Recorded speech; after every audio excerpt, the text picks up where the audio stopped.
Hello friends, welcome to Tutelage academy. आज के session में NCL assistant foreman mechanical engineering का टॉपिक वाइज वेटेज डिस्कस करने वाले हैं। किस सब्जेक्ट से कितने मार्क्स आएगा इस पूरा डिटेल में आपको सिलेबस के साथ यहाँ पे डिस्कस करेंगे। तो चलिए देखते हैं सिलेबस और उसके साथ डिस्कस करते हैं। और इसके साथ साथ आपको कैसे प्रिपरेशन करना है इसको अच्छे से मैं टिप्स भी बताऊंगा। तो जो ऑलरेडी हमारे स्टूडेंट है एप्लीकेशन पे जो पढ़ रहे हैं या फिर नहीं पढ़ रहे हैं, दोनों के लिए स्ट्रेटेजी बताऊंगा कि कैसे आप इसको प्रिपेयर करना है, कैसे रिवीजन करना है वेटेज के हिसाब से। ओके, तो देखिए यहाँ पे ये ऑफिशियल सिलेबस है असिस्टेंट फोरमैन मैकेनिकल का। तो यहाँ पे जो सिलेबस दिया हुआ है एनसीएल का, उसी को दिखाकर आपको वेटेज बताएंगे कि कितने मार्क्स का क्वेश्चन कहाँ से पूछा जा सकता है। और फ्रेंड्स ये बता दूं, मैकेनिकल इंजीनियरिंग का ये पूरा सिलेबस जो है हमारा एनसीएल स्पेशल बैच में रिकॉर्डेड क्लास अवेलेबल है, जो कोर्स कंप्लीट हो चुका है। तो अगर सोच रहे होंगे कि लास्ट 15 दिन में भी प्रिपरेशन कैसे करें, तो 8 से 10 घंटा डेली अगर आप पढ़ते हैं तो आप हमारे कोर्स के साथ बहुत अच्छे से बेसिक कंसेप्ट के साथ प्रिपरेशन कर सकते हैं और इस एग्ज़ाम को क्रैक कर सकते हैं। पॉसिबल है अगर 15 दिन 8 से 10 घंटा पढ़ते हैं तो। और जो ऑलरेडी स्टूडेंट पढ़ रहे हैं उनके लिए भी बता दूं कि कैसे क्या आपको पढ़ना है। जो सब जैसे ये सब्जेक्ट जो है, जो वेटेज अभी बताने वाला हूं, तो इसके पहले इंपॉर्टेंट चीज़ें बता देता हूं एक, कि जितना सब्जेक्ट है, जितना टॉपिक है, सभी टॉपिक इम्पॉर्टेंट है। ऑल टॉपिक क्या है, इम्पॉर्टेंट है। सारे टॉपिक पढ़ना है, कोई भी टॉपिक को छोड़कर नहीं जाना है एग्जाम में, क्योंकि कंपटीशन बहुत हाई है। ओके, बट वेटेज बताने का मकसद ये है कि किस सब्जेक्ट को ज़्यादा आपको टाइम देना है, वो वेटेज के हिसाब से देना है। जैसे जिसमें मान लीजिए मार्क्स कम मार्क्स का जहाँ से क्वेश्चन पूछा जा रहा, उसको मान लीजिए 2 से 3 बार रिवीजन करिए। जिस सब्जेक्ट में बहुत ज़्यादा क्वेश्चन पूछ रहा, उसको उस सब्जेक्ट को ज़्यादा रिवीजन करने कीजिए और ज़्यादा टाइम दीजिए। जैसे 5-6 बार रिवीजन हो जाना चाहिए जहाँ से ज़्यादा पूछ रहा।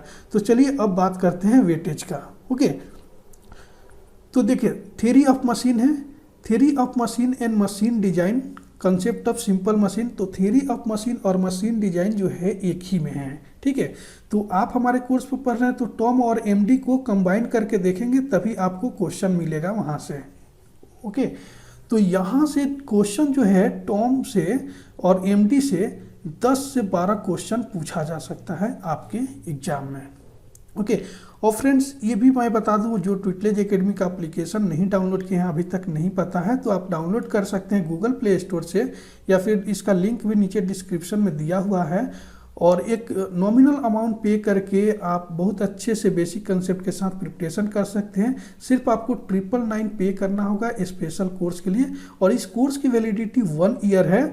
जिसका जो मैकेनिकल इंजीनियरिंग का कोई भी एग्जाम आता है, एनसीएल के बाद भी दूसरा कोई एग्जाम आप देते हैं, तो उस एग्जाम के लिए आपको यही सिलेबस पढ़ना है। 95% सिलेबस किसी भी एग्जाम में एक ही होता है, तो दूसरा चीज़ नहीं पढ़ना, एक ही चीज़ें पढ़ना है। ओके, तो आप जान गए यहाँ पे थ्योरी ऑफ मशीन और मशीन डिजाइन से 10 से 12 क्वेश्चन आ सकता है।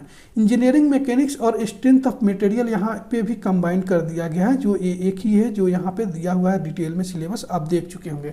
और एक और आपको सजेस्ट करूँगा स्टूडेंट कि सिलेबस जो है इसका प्रिंट निकाल के अपने सामने रखे टेबल पर, मोबाइल में नहीं।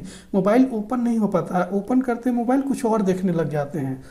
तो प्रिंट कर के आप अपने सामने जरूर रखें कि क्या क्या पढ़ना है, इंपॉर्टेंट क्या है। ऐसे जो हमारे ट्यूटलेज एकेडमी एप्लीकेशन पे जो हमारे स्टूडेंट हैं जो पढ़ रहे हैं, उनको ज़रूरत इतना नहीं है। जो चीज़ भी है सब्जेक्ट में, सिलेबस में, वो सारा चीज़ें कवर किया है, तो उतना ही पढ़ना है, ठीक है। उसी को बार बार रिवाइज करना है। ओके, तो देखिए equilibrium of forces, law of motion, पूरा डिटेल में सिलेबस दिया है। तो इंजीनियरिंग मैकेनिक्स और सॉम को मिलाकर यहाँ से भी 10 to 12 क्वेश्चन आ सकता है एग्जाम में। ओके, नोट करते जाइएगा। उसके बाद आते हैं थर्मल इंजीनियरिंग। ओके, तो थर्मल इंजीनियरिंग का पार्ट ही आप देख लीजिए कितना ज़्यादा है।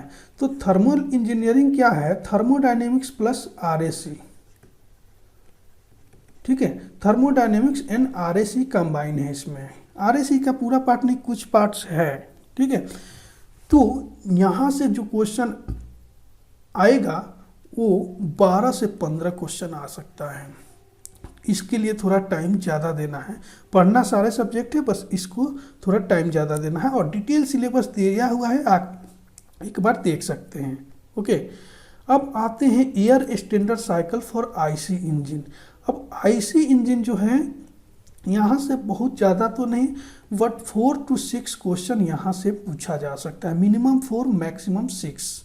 ओके, उसके बाद आते हैं बॉयलर क्लासिफिकेशन जो है, ये पावर प्लांट है, पावर प्लांट इंजीनियरिंग।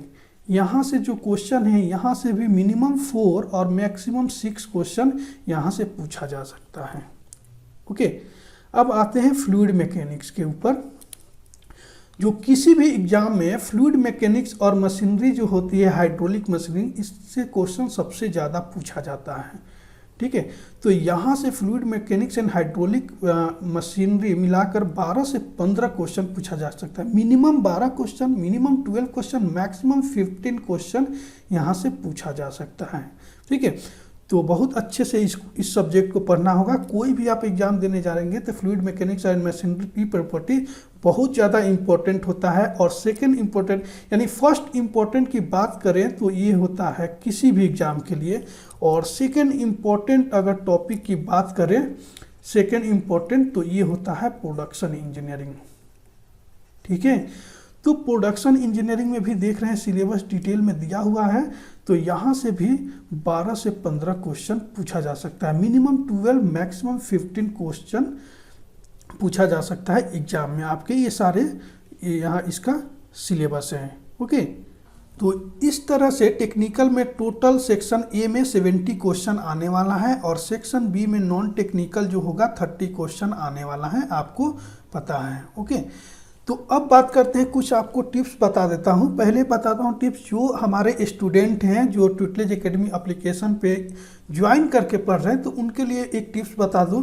देखिए, स्ट्रेटेजी जो होता है एग्जाम का, हमेशा टाइम के अकॉर्डिंग चेंज करना पड़ता है। जो पहले 1 महीना पहले स्ट्रेटेजी बताया कि कैसे पढ़ना है, कौन सा बुक पढ़ना है, वो उस समय के लिए था। अभी आपको क्या करना है, अभी आप कोर्स ज्वाइन किए हैं ट्यूटलेज एकेडमी का, तो आपको सिर्फ कोर्स पढ़ना है। बेसिक कंसेप्ट है, उसमें MCQ है और लाइव क्लास हो ही रही है साथ में, तो सिर्फ उसी को पढ़ना है, उतना सफिशियंट है। हमारा कोर्स जो है सफिशियंट है, कुछ भी कम नहीं है और कुछ भी बहुत ज़्यादा नहीं है।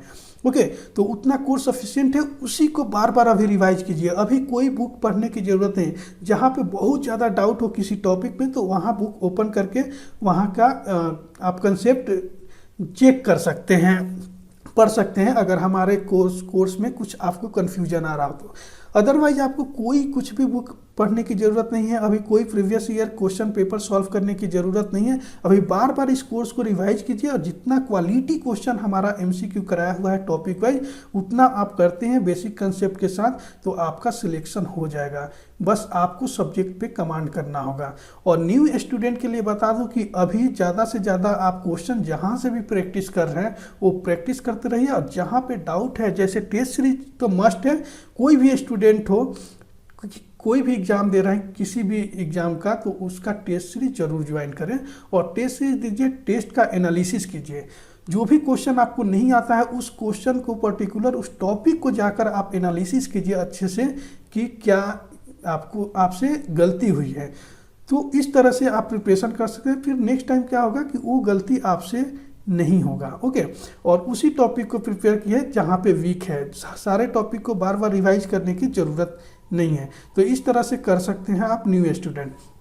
ओके, और अगर अभी भी नए स्टूडेंट हैं और कोई कोर्स ज्वाइन नहीं किया है और लग रहा है कि अभी उनकी बेसिक कंसेप्ट क्लियर नहीं है, या आपके टेस्ट ज्वाइन किए हैं और टेस्ट में मार्क्स कम आ रहा है, बेसिक कंसेप्ट नहीं क्लियर हुआ है, तो आप यकीन कीजिए कि लास्ट 15 दिन में भी अगर 8 to 10 आवर डेली पढ़ते हैं हमारे कोर्स के साथ स्पेशल बैच में, तो आपका सिलेक्शन हो जाएगा। बहुत अच्छे से प्रिपेयर कर सकते हैं, आपको सब्जेक्ट पे कमांड हो जाएगा अच्छे से।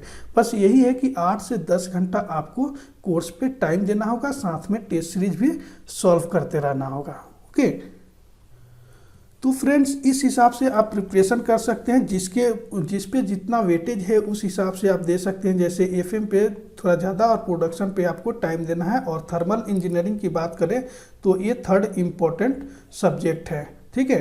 तो क्या क्या है आपका important, FM and hydraulics, production और थर्मल इंजीनियरिंग। लेकिन टॉपिक कोई भी छोड़ना नहीं, सारे टॉपिक पढ़कर जाना है, अदरवाइज सिलेक्शन बहुत मुश्किल हो जाएगा लेना। ओके, तो यहाँ पे सारा चीज़ें जो भी इम्पोर्टेंट था वो मैं बता दिया। इसके अलावा भी अगर आपको कुछ डाउट हो, कुछ क्वेरी हो, तो आप कमेंट्स करके ज़रूर बताइएगा। और इस वीडियो को अपने दोस्तों के बीच जो एग्ज़ाम की प्रिपरेशन कर रहे हैं ज़्यादा से ज़्यादा आप शेयर कीजिए।